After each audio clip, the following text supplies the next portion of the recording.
welcome back. This is Goku-san DBZ, and welcome back to a new movie review. And this is the second of two Disney animated movie reviews I'm working on. First, of course, was Frozen. And this is the review for, of course, the 1989 Disney classic, The Little Mermaid. And in the background today is music from the game Aura and the Blind Forest.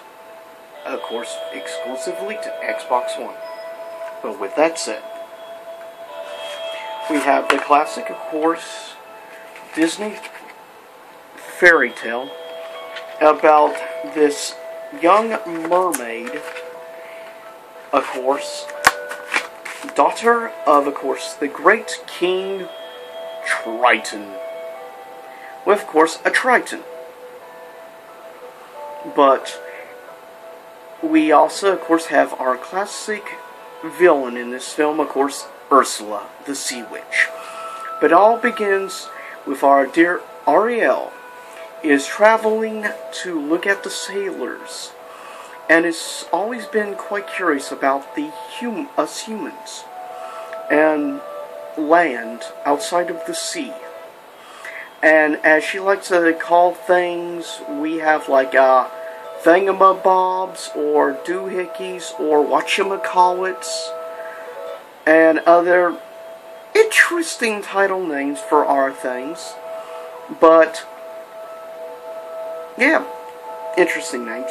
Great music. Definitely one of the best films, and this was definitely a darling among the movie critics when this film came out. In fact, probably the most distinguished movie critic of all time gave this very high remarks, even to the day he unfortunately passed away in the mid-2000s. Roger Ebert listed this in his opinion of easily in the top 5 greatest animated films of all time list, and his opinion within the 10 greatest movies period ever done by Disney, as well as one of the greatest musicals ever done. He always praised this film very highly and left such a high level. Honestly, it's hard to believe within about a 5 or 6 year period after The Little Mermaid, we would also get films like Aladdin, Beauty and the Beast, and of course The Lion King, and others. It really was the renaissance of Walt Disney Company, of course, at that time led by CEO and President Michael Eisner, which did do a lot of mistakes too. And really, I guess you'd say a crowning jewel, at least so far with Bob Iger, current head of Disney, was of course Frozen. But this was really the first big goal under the reign of Michael Eisner. But definitely a classic. We have, of course, incredible songs from Ariel. I mean, like when she sings about wanting to be up there. And of course we see, of course, her dear little buddy fish, Flounder. Interesting name, of course, obviously, being the kind of fish she is. Makes sense. And we have our, for some reason, Jamaican crab. Why they chose to go with a bad Jamaican accent, I'm not quite sure, but hey, man, no problemo. And yeah, I know that was a crappy attempt at an accent. But Sebastian, needless to say, awesome character. And of course, at times he can be a little crabby.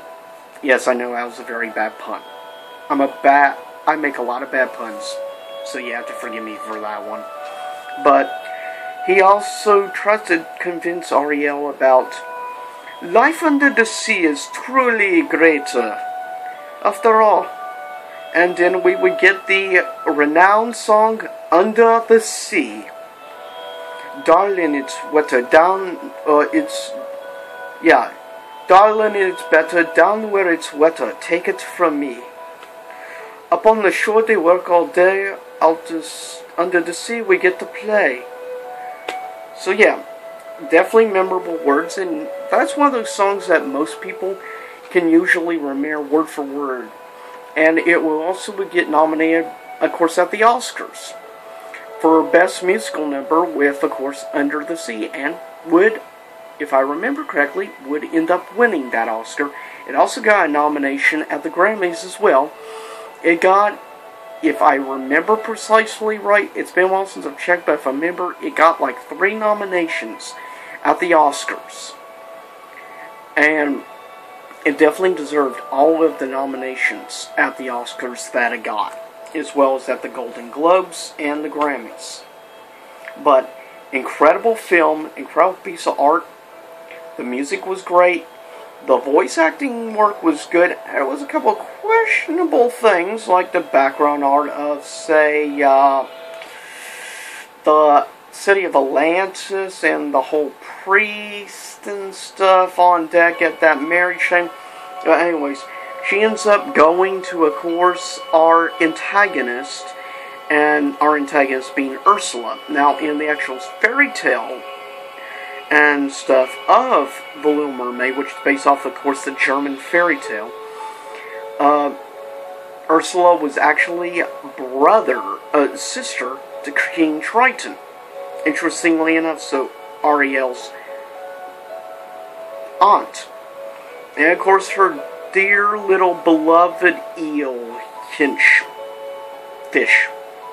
I would say henchman, but they're technically related to fish species. So, yeah, hit fish, not henchman. Whatever. Anyways, great film.